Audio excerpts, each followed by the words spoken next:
Bienvenue dans cette série de prédications sur les psaumes. Aujourd'hui, nous allons lire et méditer le psaume 63.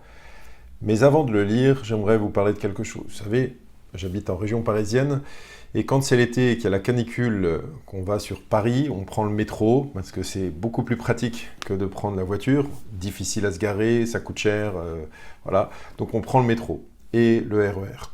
Ça m'est déjà arrivé, et peut-être à vous aussi, de me retrouver bloqué dans une station de métro ou du RER pendant 3/4 d'heure, 1 heure ou plus, debout dans la rame parce qu'il y a un problème voyageur.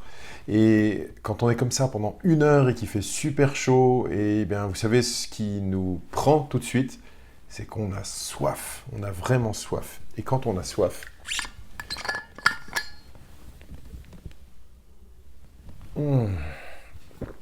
qu'est-ce que ça fait du bien d'avoir amené une gourde avec de l'eau fraîche. Et ceux qui n'en ont pas amené, par contre, ils sont terriblement desséchés et quand ils voient les autres boire, ça leur fait envie. Ce psaume 63 parle de la soif de Dieu. Et c'est raconté de manière imagée. Bon, ça ne parle pas de métro ni de RER, on n'est pas à Paris, on est dans le peuple d'Israël, dans le territoire d'Israël. Et c'est le roi David qui parle de la soif, et il parle quand même de manière imagée de cette soif de Dieu avec le désert. Il y a une comparaison, vous allez voir. Psaume 63. Psaume de David, lorsqu'il était dans le désert de Juda. Ô Dieu, tu es mon Dieu, je te cherche. Mon âme a soif de toi, mon corps soupire après toi, dans une terre aride, desséchée, sans eau. C'est pourquoi je t'ai contemplé dans le sanctuaire, pour voir ta force et ta gloire. Car ta bonté vaut mieux que la vie. Mes lèvres célèbrent tes louanges, ainsi je te bénirai toute ma vie. Je lèverai mes mains en faisant appel à toi, je serai rassasié, comme par une nourriture succulente et abondante, et avec des cris de joie sur les lèvres, je te célébrerai. Lorsque je penserai à toi sur mon lit, lorsque je méditerai sur toi pendant les heures de la nuit. Oui, tu es mon secours, et je crie de joie à l'ombre de tes ailes. Mon âme est attachée à toi. Ta main droite me soutient, mais ceux qui cherchent à ruiner ma vie iront dans les profondeurs de la terre. Ils seront livrés à l'épée, ils seront la proie des chacals. Le roi se réjouira en Dieu, tout homme qui prête serment pour lui pourra s'en féliciter, car la bouche des menteurs sera fermée. Dans ce psaume 63, on voit une relation avec le psaume 61 qui commençait un peu pareil. C'est toujours le roi David, quand il disait au psaume 61, au verset 2, il disait « Ô Dieu, écoute mes cris, sois attentif à ma prière, des extrémités de la terre, dans ma faiblesse, je crie à toi. Conduis-moi sur le rocher trop élevé pour moi. Oui, tu es pour moi un refuge, une tour fortifiée en face de l'ennemi. » Ouais, David a soif et il se voit dans ce moment-là, il se rappelle être dans le temple. Vous voyez, il dit « C'est pourquoi je t'ai contemplé », donc psaume 63, verset 3, « C'est pourquoi je t'ai contemplé dans le sanctuaire pour voir ta force et ta gloire. » Il est pourtant dans une situation inconfortable, il est réellement dans le désert. On peut le supposer, puisqu'il est dit lorsqu'il était dans le désert de Juda, donc voilà. Et donc il est vraiment dans une situation inconfortable, dans une terre aride. Et alors que normalement il aurait dû dire « Mais qu'est-ce que j'ai soif! Ah là là, qu'est-ce que j'ai envie de boire! Boire de l'eau !» En fait, sans doute tout cela lui fait penser à sa soif de Dieu. Et voilà pourquoi il l'exprime. Il y a quelqu'un d'autre qui a vu Dieu en fait dans le temple. Vous vous rappelez peut-être, c'est un prophète de l'Ancien Testament qui s'appelle Ésaïe. Au chapitre 6, on voit qu'il dit qu'il était là dans le temple et qu'il a vu le trône avec le pan de la robe de Dieu. Il était là, ça lui a fait une drôle d'impression, il est tombé à genoux, tellement c'était impressionnant pour lui. Donc David, lui, ressent cette soif de Dieu. Et d'ailleurs, vous voyez, au verset 2, il dit « Ô Dieu, tu es mon Dieu, je te cherche. » S'il le cherche, c'est peut-être que justement, il y a ce manque dans le désert. Il n'y a rien en général. Et ça lui rappelle sans doute cette envie de chercher Dieu, puisqu'il se rappelle quand il était dans le temple, quand il pouvait louer Dieu dans le temple, c'était dans la ville, et c'était vraiment autre chose. Et là, il est là, donc seul, et il dit « Je te cherche ». Et alors que David ressent ce manque, cette soif de Dieu, il se rappelle de la grandeur de Dieu. Vous voyez, il parle de la force, de la gloire de Dieu, donc sa puissance en fait. Et c'est là qu'il donne cette phrase qu'on a reprise dans un chant, qu'on chante de temps en temps, « Car ta bonté vaut mieux que la vie ». Vous vous rappelez ce chant? « Car ta bonté vaut mieux que la vie, car ta bonté vaut mieux que la vie ». C'est celui-là. Eh bien, David se rappelle donc cette bonté de Dieu, et pourtant, lui, il a soif. Dans l'Ancien Testament, la soif était parfois un symptôme, ou plutôt une punition en fait.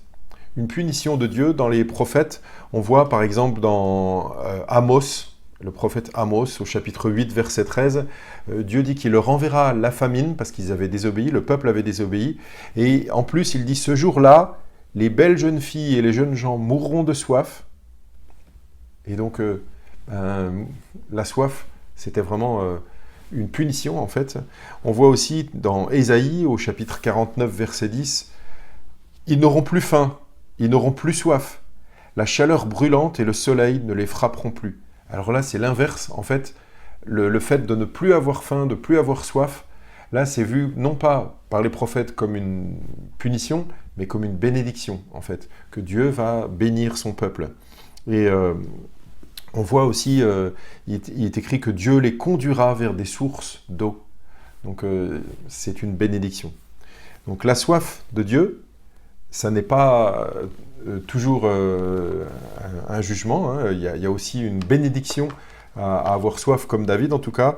On voit aussi dans Ésaïe au chapitre 55, « Vous tous qui avez soif, venez vers l'eau. » Vous vous rappelez, c'est ce passage où il est dit « Même vous qui n'avez pas d'argent, venez acheter, mangez, buvez. » Donc c'est une parole très encourageante. Et par rapport à la soif, le fait d'avoir soif et de vouloir boire, ça a été aussi utilisé dans le Nouveau Testament. Vous vous rappelez Jésus, quand il a rencontré la Samaritaine, eh bien, il avait réellement soif. Il était au bord du puits et il attendait de boire avec impatience. Il a demandé à cette femme d'avoir de l'eau. Et on va lire ce qu'il dit à la femme. Donc on trouve ça dans Jean au chapitre 4 et au verset 13 et 14. Jésus lui répondit, « Toute personne qui boit de cette eau-ci, donc celle du puits, aura encore soif.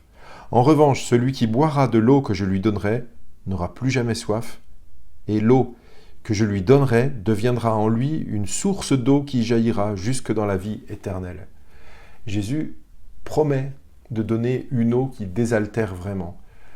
Alors quand on entend David qui dit « j'ai soif », ben on ne peut que penser à Jésus qui promet l'eau qui jaillit jusque dans la vie éternelle. On voit ça aussi un petit peu plus loin, toujours dans Jean, au chapitre 7 et au verset 37. Jésus qui promet de l'eau. Vous vous rappelez, le dernier jour, le grand jour de la fête, Jésus, debout, s'écria « Si quelqu'un a soif, qu'il vienne à moi et qu'il boive. » Bien, quand on reprend les paroles du psalmiste, David, qui dit « J'ai soif de Dieu », eh bien Jésus dit « Si quelqu'un a soif, qu'il vienne à moi et qu'il boive. » Oh, si seulement on pouvait prendre un peu de temps pour venir à Jésus, même si on est chrétien depuis longtemps, venir à Jésus, s'approcher de lui et boire. Et un dernier passage encore qui parle toujours de cette eau, dans le livre de l'Apocalypse, au chapitre 22, au verset 17. C'est le dernier chapitre du dernier livre de la Bible. L'Esprit et l'Épouse disent « Viens », que celui qui entend dise « Viens », que celui qui a soif vienne, que celui qui veut de l'eau de la vie la prenne gratuitement.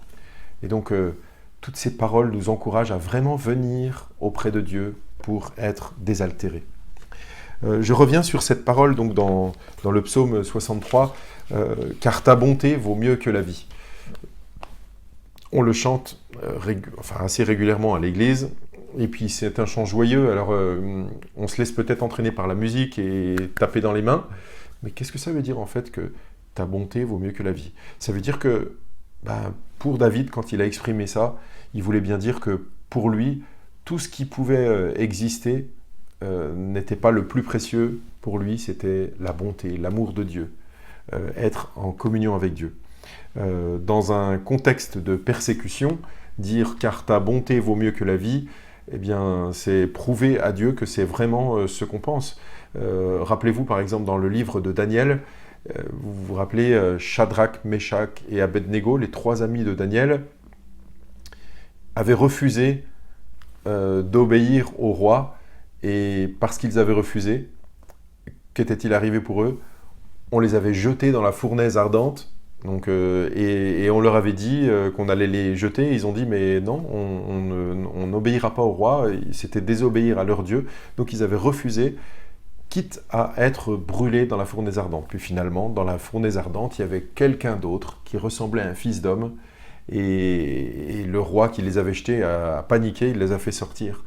Et donc voilà, pour eux, je pense qu'on pourrait dire vraiment « car ta bonté vaut mieux que la vie ». Daniel lui-même a été jeté dans la fosse aux lions parce que, pareil, il a désobéi à un ordre du roi, parce qu'il y avait des conspirateurs. Vous lirez ça dans le livre de Daniel, c'est très intéressant. Et donc Daniel a été jeté dans la fosse aux lions, et les lions, pendant toute la nuit, ne lui ont rien fait. Ils ne l'ont pas mangé. Et Daniel a été sorti, et après, ceux qui avaient dit de jeter Daniel dans la fosse aux lions ont eux-mêmes été jetés, et ils se sont fait dévorer très vite. Donc, j'aimerais vous raconter juste un tout petit épisode de quelque chose qui ne se trouve pas dans la Bible et qui montre à quel point, si vous avez envie d'avoir des histoires sur la persécution, c'est dans le livre de Maccabée, le 2e livre de Maccabée. Ça ne se trouve pas dans la Bible, dans les livres canoniques, donc vous ne trouverez pas ça dans votre Bible, mais vous trouverez ça dans les Bibles, en général les Bibles catholiques, comme par exemple ou œcuménique, la traduction œcuménique de la Bible. C'est un livre donc deutérocanonique, donc c'est pas dans le canon, mais c'est un livre historique, donc qui raconte des choses. Et on voit qu'il y avait un roi impie qui voulait forcer les Juifs à manger du porc. Cette histoire se situe au 2e siècle avant Jésus. Vous savez, dans la période où il n'y a pas de livre dans l'Ancien Testament, eh bien, un roi impie veut faire manger du porc aux prêtres, et il refuse. Et parce qu'il refuse, eh bien, il est exécuté et même torturé. Et puis après, il y a au chapitre, donc ça c'est au chapitre 6, donc 2 Maccabée 6, vous trouverez ça facilement sur Internet. Maccabée, ça s'écrit M-A-C-C-A-B-E-E-S. Voilà. Et il y a aussi, donc, au chapitre 7, 2 Maccabée 7, l'histoire d'une veuve avec 7 fils. Pareil, le roi veut leur faire manger du porc, ce qui leur était interdit. Ils ne voulaient pas désobéir au commandement de leur Dieu. Dans l'Ancien Testament, ils avaient cet interdit de ne pas manger de porc. Voilà. Et donc, pour les forcer, il les a menacés de mort. Mes amis, si vous avez le cœur bien accroché, vous irez lire ça et vous m'en direz des nouvelles quand on se reverra. Vous verrez qu'ils ont subi des tortures incroyables. Et en fait, un par un, le roi a torturé et a fait mourir les fils un par un. Et à chaque fois, les fils disaient qu'ils préféraient obéir à leur Dieu plutôt que de considérer l'intérêt de leur vie. En gros, ça voulait dire leur vie n'avait aucun sens si c'était pour désobéir à Dieu. Et tous, un par un, ont été torturés et exécutés, jusqu'au plus petit. Quand le plus petit des fils était encore en vie, le roi lui a proposé, il a eu une autre manière de faire avec lui. Au lieu de tout de suite le menacer, il lui a dit autre chose. Il lui a dit, si tu manges du porc, si tu renies ton Dieu, alors je ferai de toi mon ami, je te donnerai de l'argent, je te donnerai la gloire. Enfin, il lui promet des belles choses. Et le roi va vers la mère en lui disant, écoute, ton petit dernier quand même, il l'encourage à exhorter son fils à bien penser la chose. Et que se passe-t-il? La mère encourage son fils à faire comme ses frères, à ne pas se souiller et à ne pas déshonorer Dieu. Et donc, il est exécuté lui aussi, et ensuite la mère. Waouh! Ben, quand on voit ça, on se pose des questions. Et nous, on chante « Car ta bonté vaut mieux que la vie ». Bon, j'espère qu'on ne sera jamais persécuté. Mais dans ce contexte-là, ça nous fait peut-être un peu plus réfléchir. En tout cas, le roi David, lui, quand il dit « Car ta bonté vaut mieux que la vie », Il était dans une situation difficile. On le sait qu'à plusieurs reprises, il a dû fuir de Saül, le roi précédent qui voulait le tuer. Ensuite, il y a eu son fils qui voulait le tuer. Il a dû fuir souvent. Il était dans une situation très compliquée, très conflictuelle, en sous-nombre, et il était attaqué. Et donc, il dit « Car ta bonté vaut mieux que la vie ». Il y a un contraste quand même dans ce psaume entre le début, la soif de Dieu. Si vous le relisez, vous avez « Ô Dieu, tu es mon Dieu, je te cherche, mon âme a soif de toi, mon corps soupire après toi ». Donc, comme un manque de Dieu, comme si David disait, mais comme dans d'autres psaumes d'ailleurs, « Mais où es-tu ? Est-ce que tu m'as oublié ? Je ne sais pas pourquoi, je suis dans une terre sans eau, et c'est compliqué pour lui. » Et je dis, il y a comme un contraste entre le début et la suite. Vous voyez la suite. Verset 4 à verset 7, on aurait l'impression que c'est... Mais c'est bizarre, comment il arrive à dire ça alors qu'il est dans une situation si compliquée ? Car ta bonté vaut mieux que la vie. Mes lèvres célèbrent tes louanges. Ainsi je te bénirai toute ma vie. Je lèverai mes mains en faisant appel à toi. Je serai rassasié comme par une nourriture succulente et abondante. Et avec des cris de joie sur les lèvres, je te célébrerai. Lorsque je penserai à toi sur mon lit, lorsque je méditerai sur toi pendant les heures de la nuit.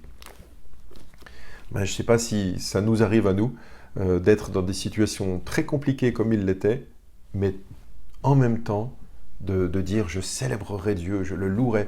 Et tant qu'on est dans cette série de prédications sur les psaumes, là, on voit qu'il y a une invitation dans les psaumes à louer Dieu, à célébrer Dieu. Et finalement, quelles que soient les circonstances, on est invité. Pas toujours facile, mais ce sont des exemples en fait, et peut-être on peut s'inspirer de ces paroles-là. Et puis, une dernière chose dans ce psaume, la fin, la conclusion, c'est que après avoir dit toutes ces difficultés et avoir promis de louer Dieu et avoir commencé même à louer Dieu, eh bien, David redit sa confiance en Dieu, sa confiance que Dieu est son Dieu et qu'il agira. Oui, tu es mon secours, et je crie de joie à l'ombre de tes ailes. Mon âme est attachée à toi. Ta main droite me soutient.